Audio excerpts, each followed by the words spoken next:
Welcome to another interview with the speaker for the United Astrology Conference 2026. I'm Melissa, and today we are joined by astrologer Rory Keys. Rory, can you introduce yourself? Absolutely. Thank you, Melissa. My name's Rory Keys. Astrology has it's been over a decade now. I'm not exactly sure, but I think I sort of became especially interested at some point in the very end of 2013. And at the time, I was training as an actor in London, and I was absolutely inundated with all of these sort of various conspiracy theories and so on. And because as an actor, you want to have the ability to suspend your disbelief and sort of just, treat anything like it's real. I found that having done this for gosh, you know, 8 to 10 months, I was becoming depressed. And so I struck everything off of my list that wasn't practical. And the only thing really that was left on that list was astrology. And I sort of began looking into it a little more seriously. It was something that had always been, on my radar in terms of knowing my sun sign and, knowing all the various signs, knowing the planets, obviously.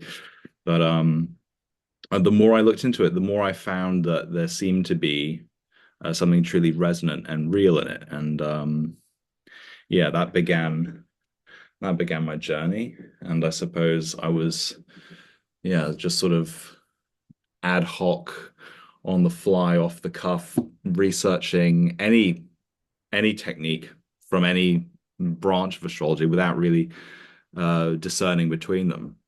And it wasn't until I suppose 2017 when I attended a talk that Liz Green was giving in Cornwall about Carl Jung, the Red Book, and his sort of closeted astrology. Hmm. And whilst I was there, I met some other astrologers in my demographic who, not only really sort of like introduced me to more traditional forms of astrology like Hellenistic astrology and the astrology podcast was becoming popular around this year and onwards. But they also told me about UAC, and I said, "What's UAC?" And they said UAC is sort of like the Olympics for astrologers. So every 4 to 6 years, everyone gets together in a particular city and share what they've found. And so I knew then that I simply had to attend, and so I saved up my money and came over to Chicago in 2018, and I had the best time of my life. I've made lifelong friends at that conference, and Nice. yeah, it really was. It was a real experience, and sort of the theme that year, or one of the things that was spoken about publicly, something that Laura had mentioned in the opening, was this idea of like finding your tribe, and I suddenly found my tribe that year, and so yeah, from then on, the majority of my friends and colleagues have been uh, astrologically adjacent at the very least, if they're not full-blown practitioners themselves. Nice, nice. Okay, I do want to ask because at the very beginning you said you cut everything practical and the only thing left with astrology. So how, Everything that was impractical, like, sorry, everything that was yeah. impractical. Thank you. Yes. So how if you'd only been, engaging with this for, I guess, seriously, how long had you been engaging with this? Because if you're new to astrology, putting it in the practical list feels kind of whimsical, for lack of a better word. Can you talk a little bit more about that, Right. So those what I early mean days? was, sorry, yeah, absolutely. So, I had moved from like I was raised mostly abroad. I was born in the UK. My dad's work took us to various places. I lived in Kuala Lumpur in Malaysia from age 5 to 18. And at 18, I got on a plane by myself and just flew to London and started learning how to be an actor and a theatre maker. And whilst I was there, I met a lot of interesting people who introduced me to various things I hadn't considered before, conspiracy theories, many of them David Ickean conspiracy theories, right? So it's not helpful, it's not practical to entertain the idea that the monarchy and other ruling classes around the world might be lizard people, right? That doesn't do anything for you in your life. Yeah, correct. Yep. Equally, at the time, this is less true now than it was then, but at the time, thinking about whether UFOs are actually craft from other star systems, other dimensions, or if they are, you know, highly advanced human creations that are, not widely recognized as such.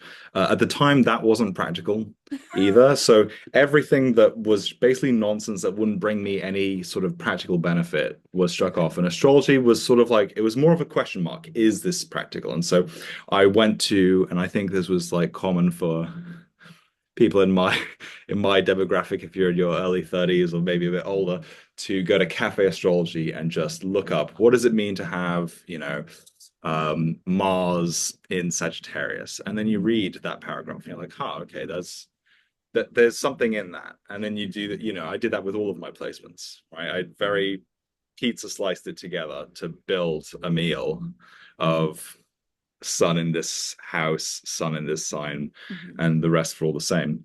And the more I looked, the more I was like, well, there's clearly something here, and I need to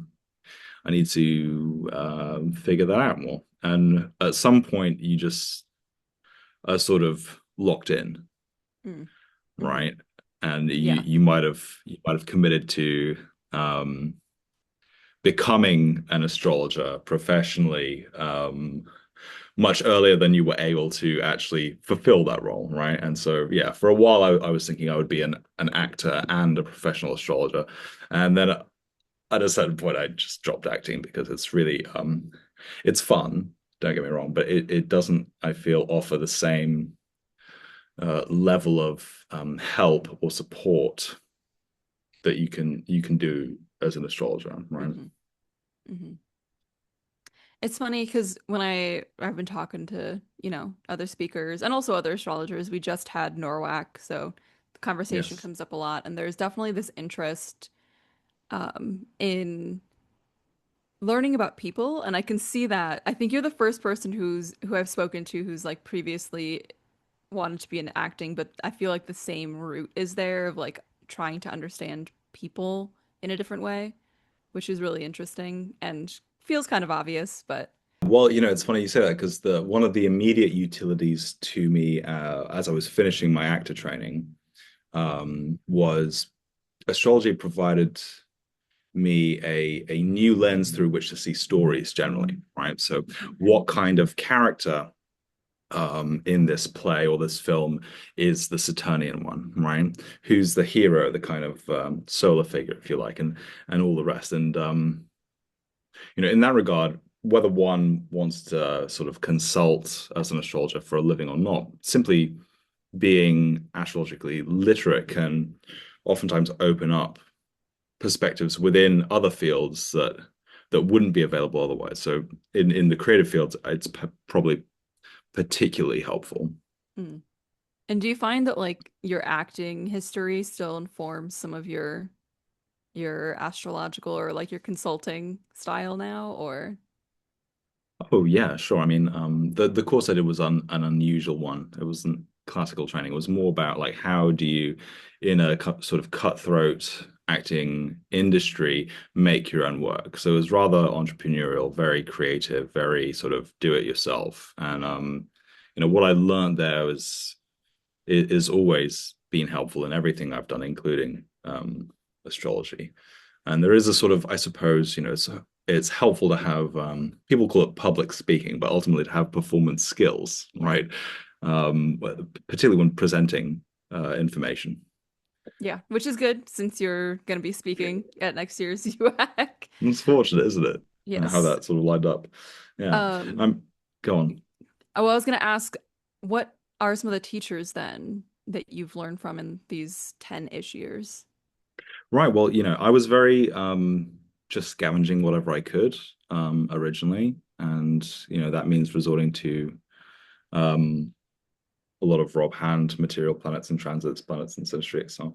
But at UAC, I was really exposed to um many more teachers that I wasn't previously aware of, and forged friendships and tight bonds with those who I was aware of. And so it's kind of just funny that the second astrology book I ever bought, I saw it advertised in the free magazine that Watkins Books gives away. So Watkins Books is a very old occult bookshop in London, and they had this magazine, and in the magazine, 36 Faces was recommended. And so I just immediately bought it. And this would have been maybe the beginning of 2015. You have Yeah. a copy of 36. That's Oh yeah, amazing. yes. And it was the second astrology book I ever paid money for. The first one was Astrological Magic by Estelle Daniels, and that's astrological magic with a K. And that's not traditional material where I've sort of focused heavily on traditional for some time now. But yeah, Austin's 36 Faces had a huge influence on me as someone who was sort of, maybe a year and a bit into astrology to have a more nuanced appreciation for the overall terrain of the zodiac rather than viewing it in increments of 12, right? Of 12 whole parts, but to see those 12 in sets of three, Hmm. I think was a massive influence, undoubtedly.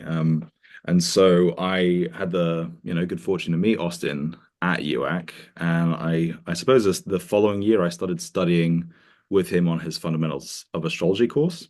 And at that time there were only 2 years available, and it was in 2021 where he opened the third year, and so I immediately applied and completed that, and since completing his fundamentals of astrology, which I can only incredibly recommend for people who are serious about learning a traditional centered astrology that includes things like the modern planets and other Hmm. useful elements of the more recent tradition.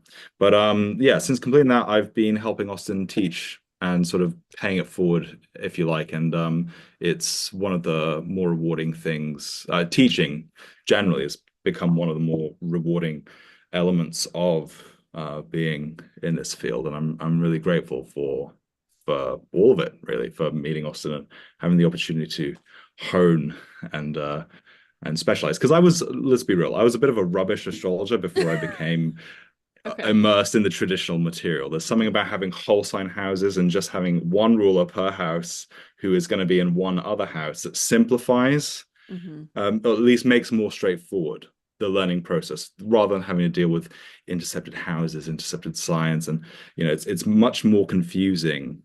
Houses generally were much more confusing to me until I kind of got good with whole sign houses, and then you can go back to quadrants and play around with the fun Yeah. stuff. Cool. I love that. Okay, so then can you give us any details? I mean, you're a new speaker, so that's very exciting, but you are a new speaker who's been to UAC before. Give us any details that you have from the last one. It's gonna have been 8 years, I think, if Yes, my math is yeah, correct. So, which is a very long time. yeah. So what I haven't said so far, right? And this kind of is great for answering this question for you, was that you know, not long after beginning the process of immersing myself in astrology, I suddenly discovered that magic was also real. Mm. And that was not something that was spoken about very much at the time. And what was amazing about UAC was meeting other astrologers similar age to me and sort of saying to them, hey, you know, magic's real, right? And they're like, yeah.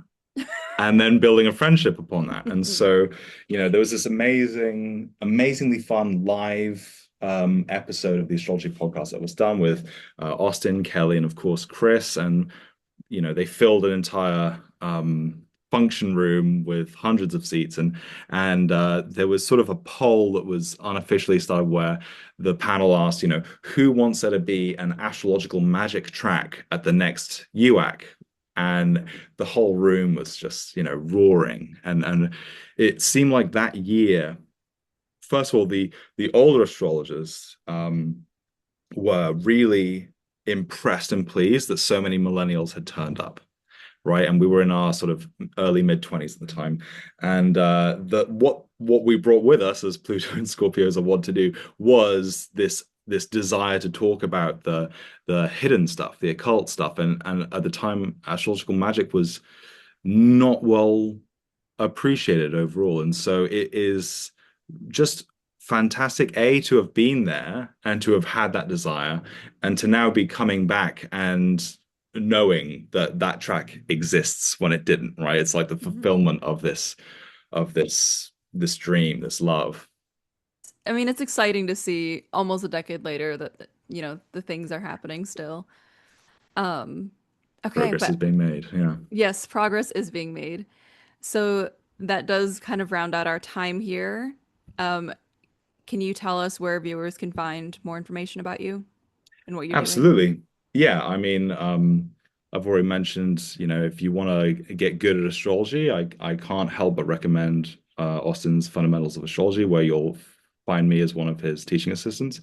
And if you are interested in me personally, you can go to my website. My name is Rory Keys, and therefore I had the great idea to call my website keys to astrology.com. And that's the number two, right? Yeah. I don't know how cheesy it is, but I've got it now, so I just have to lead into that. But that's where you can find me, and my email's there if people are interested in having a reading or having private classes, whatever they're after. I'm always happy to do what I can. Perfect. All right. If you guys want to hear anything else about other speakers or the United Astrology Conference next year, you can also head over to uacastrology.com. All of that, plus Rory's info, will be down below. But other than that, have a great day. Thank you very much. Mhm. Thank you for joining us. Thank you for joining us today. You can find new episodes on our channel every Monday and Wednesday, continuing through to the United Astrology Conference in 2026. We also invite you to attend UAC 2026, taking place in Chicago, Illinois from September 3rd to the 9th. As the largest astrological conference in the world, UAC offers an unparalleled opportunity to deepen your astrological studies and connect with a global community. With over 270 lectures, more than 180 esteemed speakers, and 1,500 attendees, this gathering is a cornerstone event for both seasoned professionals and dedicated students of astrology. For details on registration, scholarships, volunteer opportunities, or advertising, please visit uacastrology.com or refer to the links in the description box below.